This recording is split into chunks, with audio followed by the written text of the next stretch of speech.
The sun is broken. The fiery heart of Gov, the god whose covenant protects all people, stutters in the sky. Crops wither and creatures starve. The desert has escaped its bounds and smothers fertile lands with an exhausting inevitability. Some say, secretly, in whispers, that Gov's heart is dying, and the god with it. These are just rumors, of course, words on the wind, quickly dispelled by the swift justice of the Church. The Church tells us that we broke Gov's heart with our sins, and the blasted earth and brittle crops are nothing more than our just reward for failing the covenant.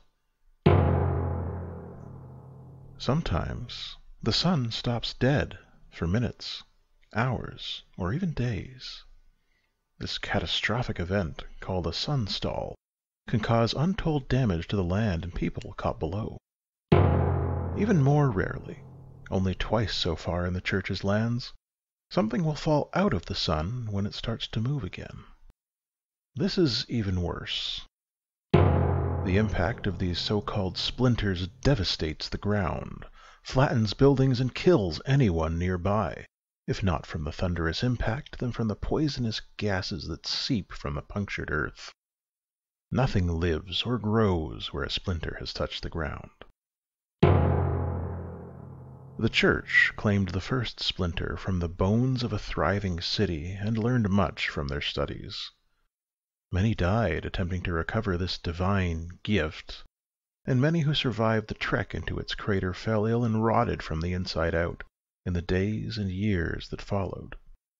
By the time of the second fall, the Church's main rivals, the XCOM, had built up enough strength to make a play of their own, and they carried off a part of the splinter while the Church came away with the rest. Better equipped and prepared, the recovery team lost only half its members in that effort. Auditors have been unable to locate the main XCOM base or their stolen part of the splinter, and the XCOM have gone underground. It has been 30 years since that last splinter fell over the Church's domain. The sun grows less stable by the day. The world continues to burn. The Church of Gov continues to rule. The people continue to scratch out an existence in their cities, towns, and settlements beneath the broken sun. You live in a traditional quad in a town of 1,000. Your family inhabits one side of the square, and 3 other families share it. All 4 sets of parents were moved to this quad when they were allowed a child in the last breeding cycle, so you've had 3 neighbors to play with your whole life. Sometimes you get along, and sometimes you don't, but there's a certain kind of friendship bred by proximity that's hard to break. This year, all 4 of you will turn 15. All 4 of you will graduate from general school and to an apprenticeship with someone in the town. Your duties in the fields and fungus caverns will increase, to be sure, but you'll also have the freedom of the town for the first time, and money to spend there. You will start on the path towards a life like any other, like your parents, and their parents, and their parents, all the way back to the emergency and the dawn of history. Of course, that's not for you. If only something would happen to alter the trajectory of your life. If only a momentous event would set you on a different path.